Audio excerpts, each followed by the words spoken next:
Oke teman-teman semuanya, Assalamualaikum warahmatullahi wabarakatuh. Pada kesempatan kali ini saya ingin share yaitu bagaimana cara install Windows, baik Windows 7, 8, 10, 11 pada dasarnya sama. Tetapi yang akan saya bahas kali ini adalah untuk Mobo Astrock ya. Di sini ada Mobo Astrock untuk H81. Contohnya di sini saya akan install menggunakan Windows 10 ya. Ini untuk Windows 10 ataupun yang versi lainnya. Ini kebetulan saya akan menggunakan yang Pro. Ini mungkin teman-teman sering menemukan versi Windows 10 itu banyak ya. Mulai dari 1507, 1607, 20H2, 21H2, 22 ini tinggal disesuaikan tergantung spesifikasi dan tergantung kebutuhan. Di sini saya akan contohkan ya, kebetulan hari ini ada instalan sih. Jadi contohnya seperti ini ya. Ini sudah ada ya, sudah ada Windows-nya. Nah, kebetulan kita cek di satu lagi. Ini yang versi 16.7 ya ini. Ini salah satu perbedaannya seperti ini ya. Jika kita ini ya, klik kanan di text manager ini. Nah, teman-teman masuk perform ya.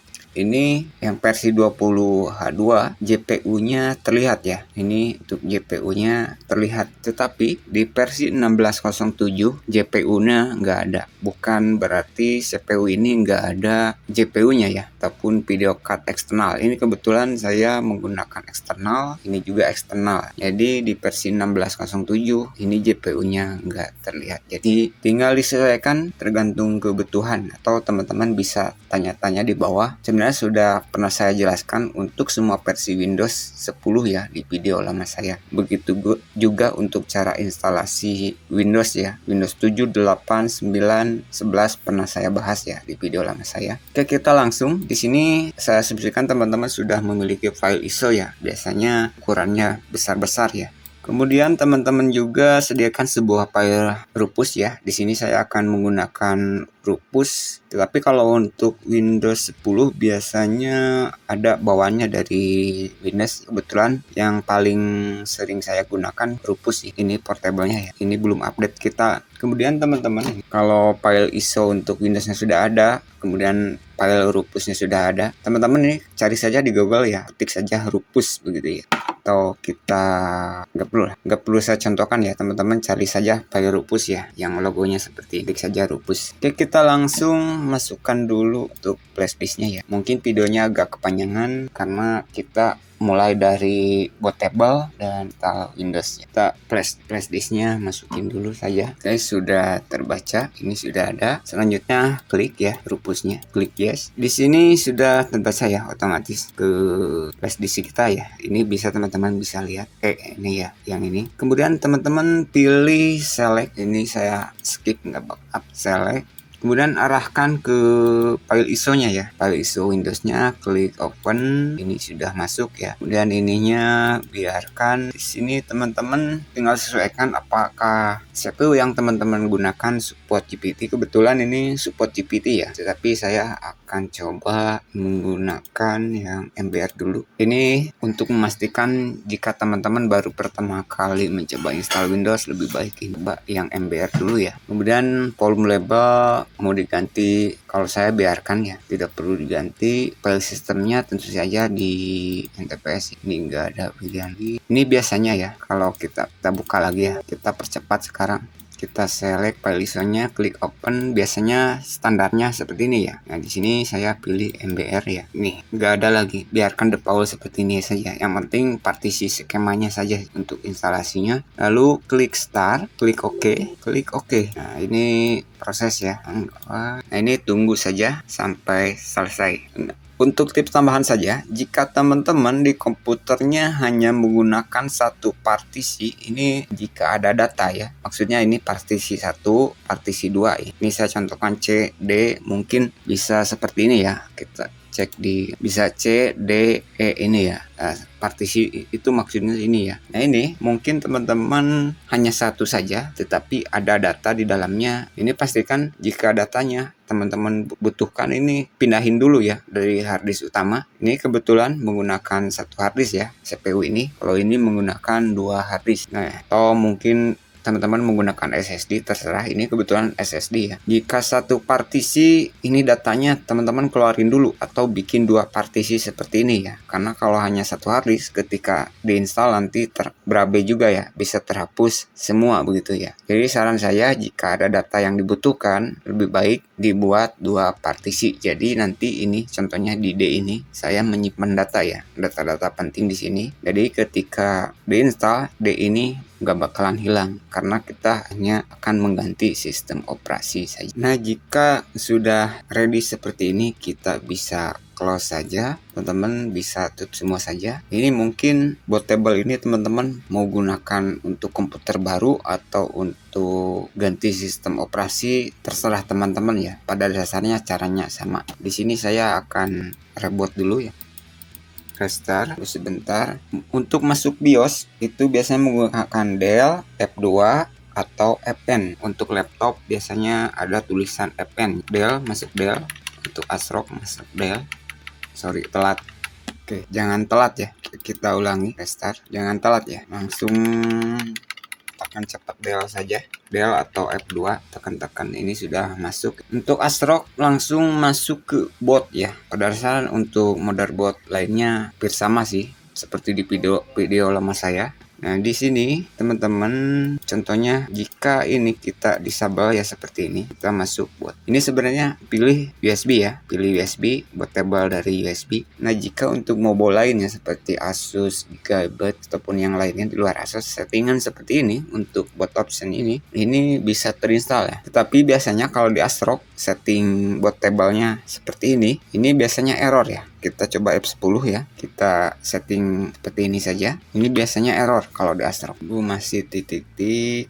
Oke, sudah masuk. Sebentar. Oke, ini sudah masuk. Kita ini ya, pilih Indonesia yang time-nya ya. Indonesia, lalu klik next, klik install now. Tunggu masih proses. Di sini saya tidak akan menggunakan produk key, nanti saja belakangan kita pilih yang I don't have key. Klik ini ya, lalu klik next, custom, pilih custom. Nah, di sini teman-teman bisa di awal saya ada dua partisi ya, yaitu partisi 1 dan 2. Ini kebetulan seperti saya bilang, jika teman-teman mempunyai data lebih baik buat dua partisi. Jadi ini jangan sampai di apa-apain ya yang data ini. Di sini jika teman-teman langsung klik next, ini akan double file ya. Jadi ada file pada sistem operasi sebelumnya itu tidak terhapus ya kalau langsung klik next. Saran saya lebih baik format. Kalau delete teman-teman bisa membuat partisi baru di sini ya. Tetapi saya tidak akan membuat partisi baru melainkan mengganti sistem operasi. Langsung saya klik format saja. Kenapa di format? Biar sistem operasi yang sebelumnya tidak menjadi pajangan ataupun tidak menjadi sampah sehingga filenya menjadi membengkak ya, harddisk kitanya menjadi sisa ukurannya kecil begitu kira-kira. Oke, kita langsung klik next. Ini teman-teman bisa perhatikan biasanya di ASRock kasusnya seperti ini ya. Klik next. Nah, teman-teman, jika kita klik next ya, lihat nih, we call create new partition lokal. Ini walaupun kita menggunakan control shift kita via diskpad ya. Ini kalau pakai diskpad ini nggak berhasil ya untuk ASRock ini kasusnya. Jadi seperti saya bilang, ini tadi saya akan errorkan dulu ya. Ini saya tidak akan menggunakan diskpad ya. Nah, jadi kita close saja. Nggak apa-apa ini kalaupun sudah dihapus, kita close. Yes, kita masuk BIOS lagi. Kita tutup saja. Kita masuk BIOS lagi. Ini untuk kasus ASRock ya. Jika salah setting boot option seperti itu. Aduh, harus cepat. Nah, oke, kita masuk boot lagi. Nah, ini caranya adalah boot 1 arahkan ke USB ya.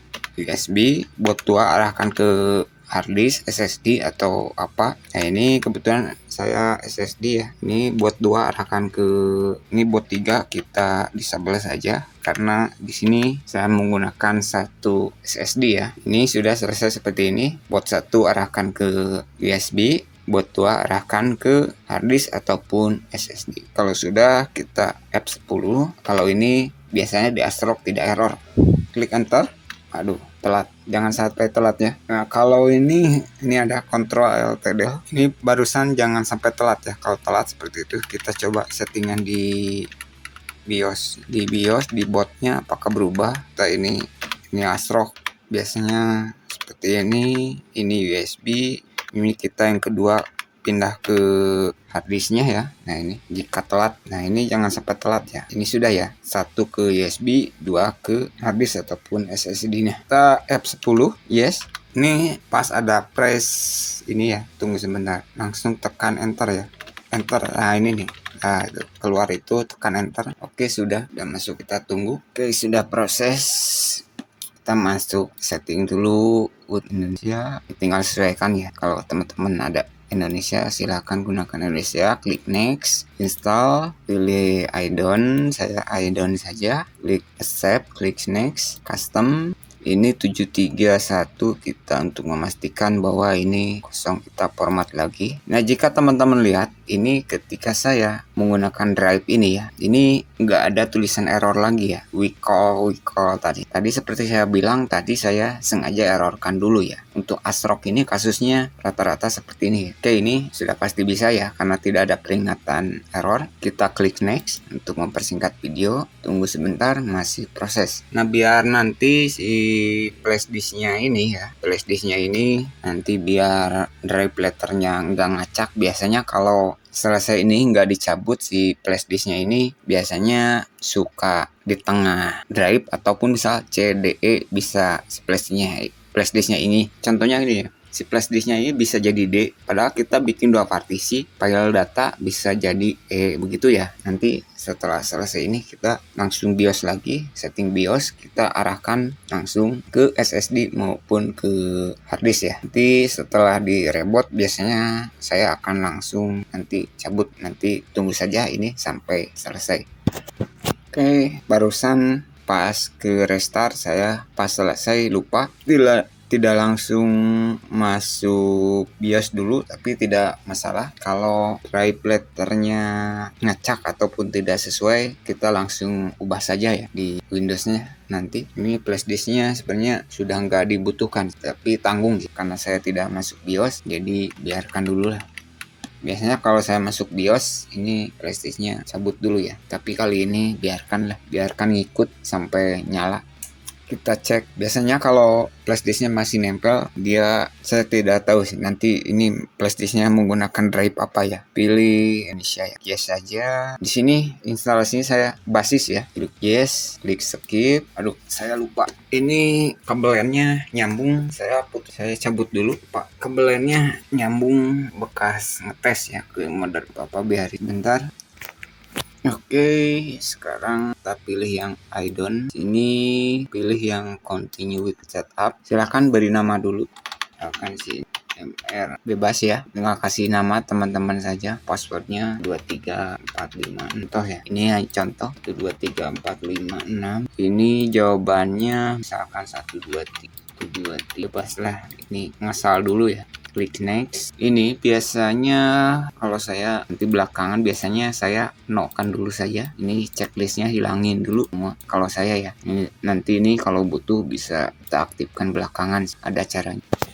Oke, sudah selesai. Nah, ini sudah selesai. Kalau sudah selesai, apa yang harus teman-teman lakukan? Tentu saja menginstal aplikasi yang teman-teman butuhkan. Yang terpenting adalah teman-teman pastikan install driver, itu yang paling wajib dalam instalasi komputer ya. Caranya sudah pernah saya bahas cukup lama. Dan seperti saya bilang, jika flashdisknya tidak dicabut ya, setelah finish up tadi instalasi Windows, ini seperti ini ya. Ini datanya ada di E, jadi ini yang sistemnya ya. Install Windowsnya C, datanya ada di E, kemudian D-nya digunakan oleh flashdisk, F digunakan oleh flashdisk ini ya maksudnya. Jadi biasanya kalau saya setelah finish up, saya langsung masuk BIOS, lalu flashdisknya saya matikan. Itu sudah ada di pertengahan video ya penjelasannya. Ini kenapa flashdisknya setelah finish up harus kita cabut ya. Ini tujuannya biar nggak seperti ini, jadi kita nggak banyak kerjaan lagi. Ini ya contohnya, ini D-nya. Jadi nanti nih si